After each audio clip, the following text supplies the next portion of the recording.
नमस्कार. Know everything या आमच्या यूट्यूब चॅनलमध्ये तुमचे मनापासून स्वागत आहे.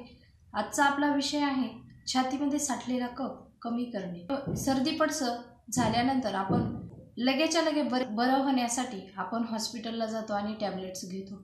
त्या टॅबलेट्समुळे आपण ज्या घेतलेल्या टॅबलेट्स आहेत त्याच्यामुळे आपल्याला सर्दीपासून आराम मिळतो, परंतु ती जी सर्दी झालेली आहे ती सर्दी आपल्या छातीमध्ये दाबली गेली जाते.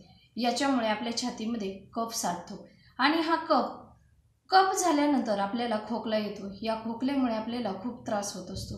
कफ झाल्यानंतर आपल्याला जो होणारा त्रास आहे या त्रासापासून मुक्त होण्यासाठी मी तुम्हाला काही घरगुती उपाय सांगत आहे. ते घरगुती उपाय कोणते आहेत त्याची आपण ओळख करून घेऊया. अत्यंत साधे सोपे असे उपाय आहेत. एका कुडीच्या लसणाच्या पाकळ्या सोलून घ्यायच्या आहेत आणि सैंधव मीठ या दोघांचा लेप बनवायचा आहे आणि हा लेप आपण रात्री झोपण्यापूर्वी आपल्या छातीवरती तो लेप लावायचा आहे. गरम कपड्याने आपली छाती शेकायची आहे. याच्यामुळे तुम्हाला नक्कीच आराम मिळणार आहे. दुसरा जो उपाय आहे तो म्हणजे एखाद्या रुमालामध्ये आपण छोटीशी मिठाची पुरचुंडी बांधायची आहे आणि त्याने आपली छाती शेकायची आहे. याने देखील तुम्हाला नक्कीच आराम मिळणार आहे.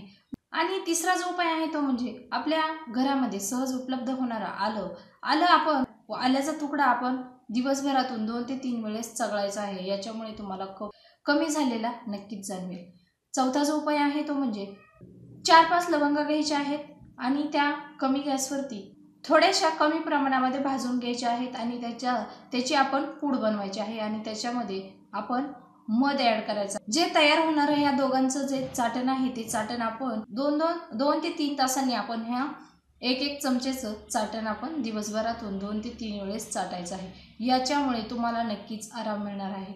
मी जे सांगितलेले तुम्हाला उपाय आहेत ते अत्यंत साधे सोपे आणि रामबाण असे खोकल्यावरती उपाय आहेत.